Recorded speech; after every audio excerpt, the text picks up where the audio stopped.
Hello, my name's Nick Hilton, and this is my presentation on gifted and talented professional learning. Now, the aim of this presentation is to give teachers a basic idea of who gifted and talented students are, how to identify their characteristics, and how to identify them as gifted and talented, and also to give teachers an idea of what we can do to support these children and nurture these gifts. So I guess the best place to start is by defining what gifted and talented means. After all, a definition gives teachers a starting point from which to identify gifted and talented students and allows planning to take place to support these kids. Although there's no universally accepted definition to identify particular gifts or talents, a shared understanding is important if we hope to address their needs.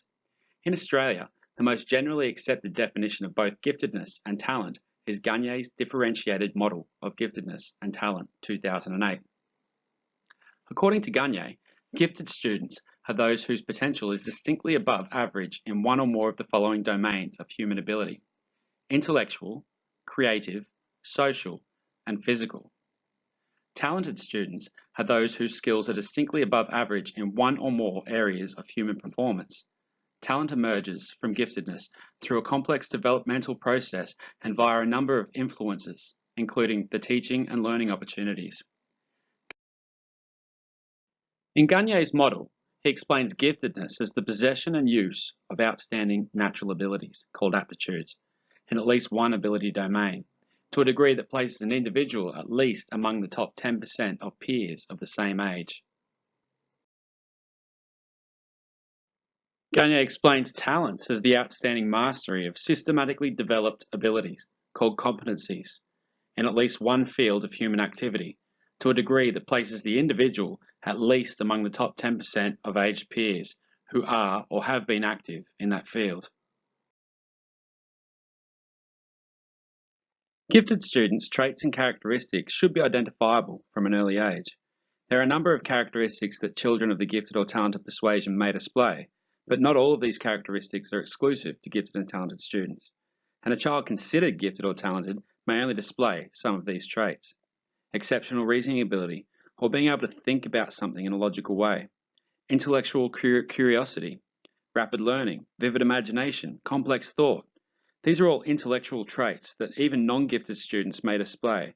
But if a student is showing a high level of these traits above what their classmates are, perhaps further screening needs to be undertaken. Along with these intellectual traits, gifted and talented students may have a number of personality traits. They may be insightful, demonstrate a need to understand, be overly sensitive, or show a greater sense of empathy to their classmates. That said, not all of these characteristics demonstrated by gifted and talented students are seen as positive. They may show stubbornness, non-participation, uncooperativeness, cynicism, questioning authority. These are often exhibited by gifted underachievers and students with learning disabilities.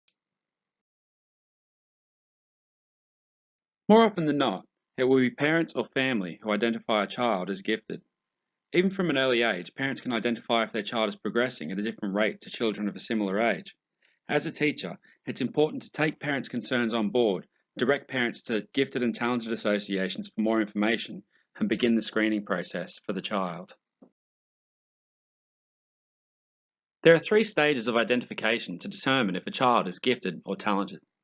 The first is nomination. As mentioned in the previous slide, a parent is most likely to nominate a child, but teachers, peers, the school counsellor, or the students themselves can nominate.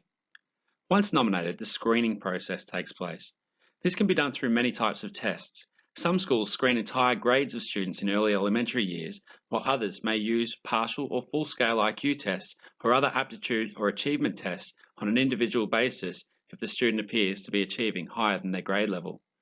Initial screenings may include partial IQ tests, achievement test reviews, questionnaires completed by the teacher, parent, or guardian, and classwork reviews. If the initial screenings indicate potential giftedness, then a psychologist can administer a full-scale IQ or aptitude evaluation. The final stage is monitoring. When students have been identified as gifted and talented, the school needs to ensure the progress of each individual is tracked and monitored, and that there is appropriate teaching and learning program in place. This can be achieved through regular meetings with the individual concerned, target setting, and ensuring that students understand the criteria for success. Some things for teachers to consider when determining whether a child is indeed gifted and talented is that it requires a collection of evidence over time. Individual assessments and observations are just snapshots and only provide information about what that child can do at that time.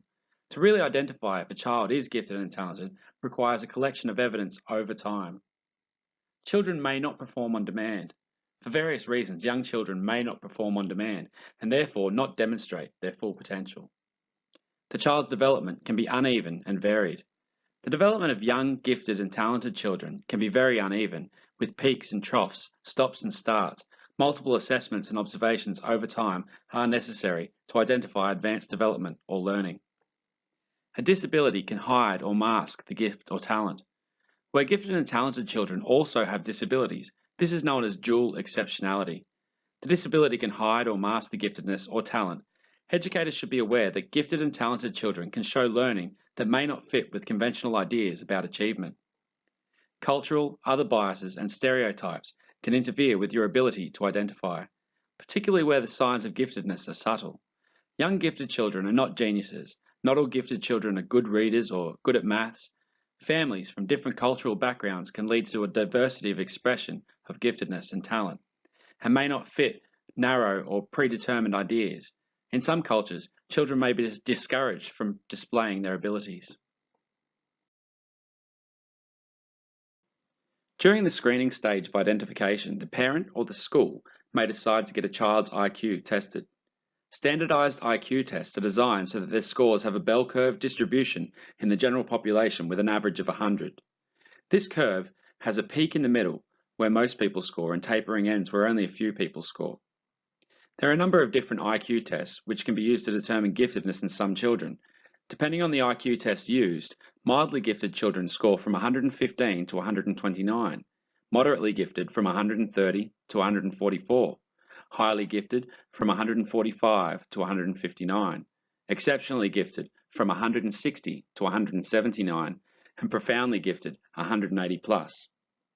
We use IQ tests because at present time they are one of only few standardized instruments available to us to identify whether students are achieving in school at a level that aligns with their ability. They are one of only a few ways that we can currently identify deficits in learning areas which can help us as educators to tailor learning experiences to support a student's strengths and weaknesses. IQ tests, when used in conjunction with other objectives and subjective measures, can be very useful in identifying children who are gifted but underachieving. While IQ tests tend to group children into certain categories, it's important to remember that each child is different. It's also best to keep in mind that IQ scores are not designed to be a predictor of a child's accomplishments now or in the future.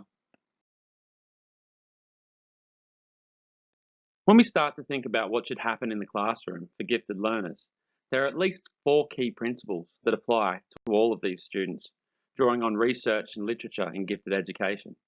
The needs of gifted children can be summarised as comprising the following: regular segments of time spent with intellectual peers, flexible pacing, which allows them to move more quickly at times or to spend more time to explore a topic in more depth and complexity, acknowledgement of their social and emotional needs, including assistance in accepting who they are, and a curriculum that challenges and extends them and that enables them to develop higher order thinking skills as opposed to marking time, helping slower learners, or completing additional work at the same standard as already mastered.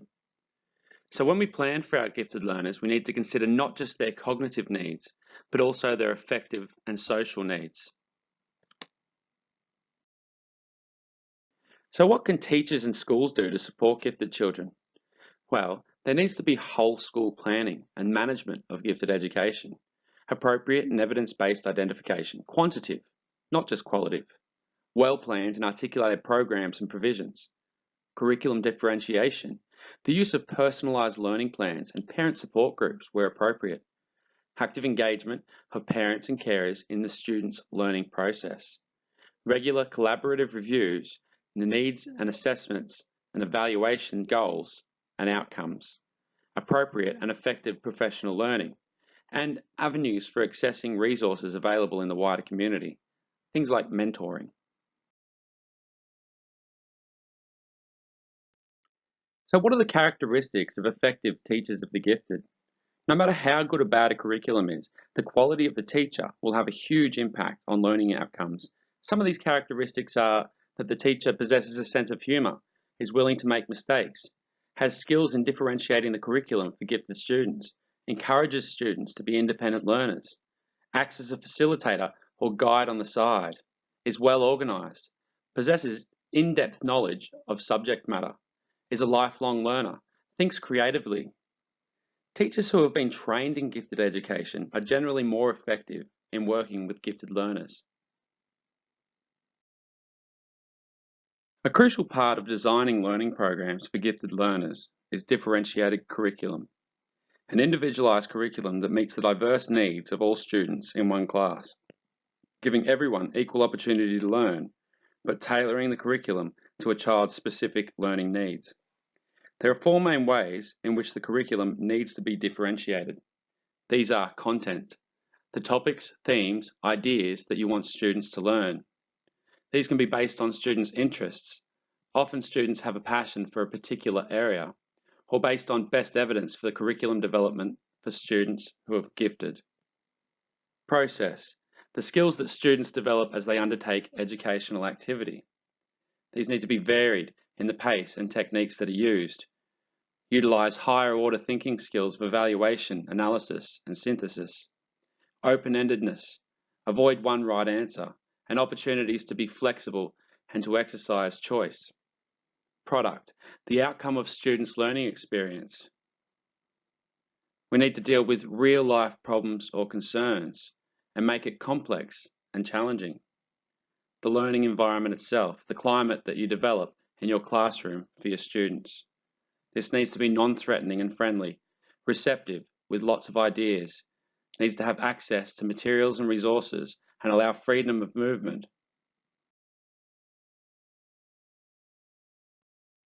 It has often been said that gifted and talented students are a country's greatest natural resource. Before a resource can be developed, it needs to be recognised and valued. On many occasions, it's assumed that these children's gifts and talents will grow and develop on their own, regardless of what teachers or parents do or fail to do. But more often than not, these kids who so eagerly enter schooling, willing to learn, become bored and demotivated, socially isolated and frustrated with a curriculum that is not designed for their learning needs. We as teachers have a responsibility to do our best to identify these students' gifts and talents and guide them on their path to reaching their full potential. Thank you for your time. I've posted some useful links for teachers who wish to learn more about educating the gifted.